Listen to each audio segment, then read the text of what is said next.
Handcuffs in Street Fighter 2? Is it real? Yes it is, and here's how it works.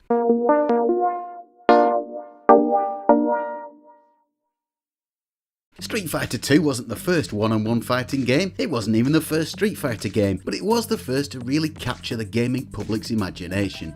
It was a huge success, spawned 1,000 imitators, made the one-on-one fighter one of the most popular genres of the 90s, and it also kick-started the fighting game scene that's still with us today. Now, Street Fighter 2 was always a game with a lot of secrets. It was hugely complex by the standards of the time, it had 6-button input and 8 playable characters, each one with a baffling array of moves. In the days before the internet was really a thing, there were no online walkthroughs, no streamers, no let's plays, and gamers were very much left to figure things out for themselves. Moves and strategies were passed on by word of mouth alone for the most part, and it's no surprise that myths and rumours circulated. Some of these were entirely true. Yes, the spinning pile driver really did require a wrist-wrenching 360 on the joystick to pull off, and yes, there really was a bootleg version of the game circulating where you could do special moves in the air and switch characters on the fly. Some of course were entirely untrue. No Zangief could not pull off your opponent's arms, no Blanka can't break anyone's back, and the notorious legend of unlockable character Shenlong was nothing but an outright hoax. I remember hearing about Guile's Handcuff move in Street Fighter 2 back when the game was still in the arcades and they were still arcades, and I put it firmly in the hoax category. Legend had it that a secret special move allowed Guile to lock up an opponent in handcuffs, rendering them immobile and letting him do massive damage. To me though, it didn't add up. I never met anyone who could actually do it, and anyway, why would the developers put in such an obviously overpowered move? But as it turns out, I was, well, pretty much wrong. The move really does exist. Admittedly, it only works in the very earliest arcade versions of Street Fighter 2, and to be frank, it's not nearly as impressive as it sounds when you actually see it done, or as useful as you might think. It really doesn't quite match up with Playground Legend, and it is pretty clearly a glitch and not an intended feature, but it is there. Let's take a look at it in action. If you stand in the right position and put in the right combination of inputs, then this happens. The opponent is immobilised and becomes attached to Guile, almost as if they're wearing handcuffs, although you can't actually see any handcuffs. What happens now? Well, not a lot. Guile can still move around where he wants, and he can even pull off some moves, but the other character is totally paralysed. Now you might expect this to be an easy, round-winning move, but sadly the handcuff player can't take any damage, there's no obvious way out of it. When the round timer runs out, there's no winner, the game just soft locks and stops responding entirely. The only thing to do now is slowly back away from the machine whilst the surly arcade attendant comes and turns it off and on again, or if you're playing on an emulator, hit the reset button. So how do you pull this move off? Well, it's not the easiest thing to do, but it's not the hardest thing you'll find in a fighting game either. To make it work, you need to be stood next to your opponent within the range of a normal throw. Hold down on the joystick for a couple of seconds as if you're charging for a normal flash kick, move the joystick around in a half circle anti-clockwise until you're pressing up, then hit strong punch and front kick. That's the middle two kick and punch buttons.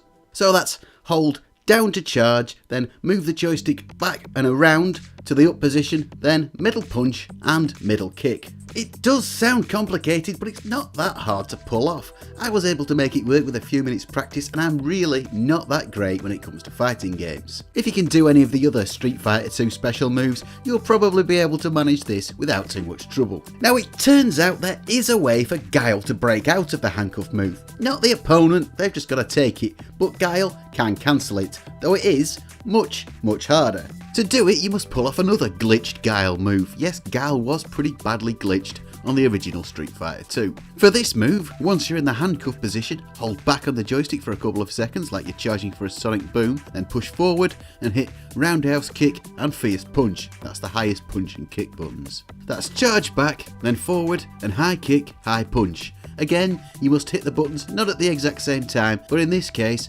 kick first, then punch. The timing for this is much more precise. I was only able to pull this off occasionally, and most of the time I just triggered another glitch instead, where Guile himself ends up frozen too, though you can get out of this by doing the handcuff move again. So that's the handcuff move in action, but why does it happen? Essentially what's going on is that the game is trying to execute two moves at the same time, a throw and the flash kick, leading to a state where the game gets stuck without being able to complete the throw. This happens because of a bug in the way the game deals with charge attacks, moves like the flash kick which must be charged up by holding the joystick in a certain direction before you can do them. The neat thing about these charge attacks is that you can charge up while still doing other moves, allowing you to say walk backwards and kick and pull off a sonic boom right after. Most of the time this works great and it's a very useful technique. However, the handcuff glitch occurs when the player does a throw before immediately doing a flash kick. The game starts drawing the animation for the throw but gets interrupted by the animation for the kick. The part of the code that deals with the throw animation waits for a signal telling it that it can stop drawing the first part of the throw, the bit where your character picks up the opposing player, and start drawing the next bit where you let go and your opponent flies across the screen. This never comes though, because by this point the game is already trying to do a flash kick. The animation can't complete and you get stuck halfway. Your opponent never gets control back and they end up stuck to you. The only way out is to pull off the other glitched move, sometimes called the magic throw, which kind of works the opposite way round to the handcuff move. Instead of only playing the first part of the throw animation, with this move, only the second part gets played, the bit where the player flies across the screen. If it wasn't for this move, there'd be no way out, but because there is a way of tricking the game into doing the second part of the animation, the bit that was missing, you can return things to normal. Looking at this handcuff stuff today, I'm both pleased to see that it's real, but also slightly disappointed when I actually see it in action. I suppose this technique could be used to win some fights if you used it to waste time. It might even win you some bets, but it probably wouldn't win you a lot of friends. It is a fairly cheap move after all.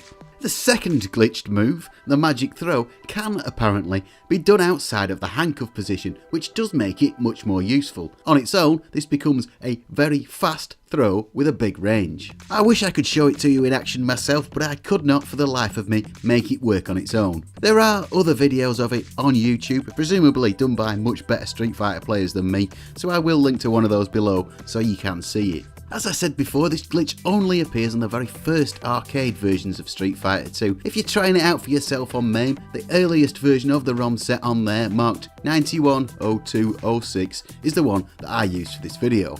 Later versions, including all the home ports, did not feature this move. It was most certainly a glitch, and the developers acknowledged it as such in later interviews. It did, I believe, make an appearance in Street Fighter the movie, the arcade game, yes, the game of the movie of the game, which was better than it sounds, but not by much. Presumably inspired by the original glitch, in this it is a real programmed move. And there ends the story of the surprisingly real handcuff move. Thanks for watching if you've got this far, and please do subscribe if you'd like to see more of this kind of thing.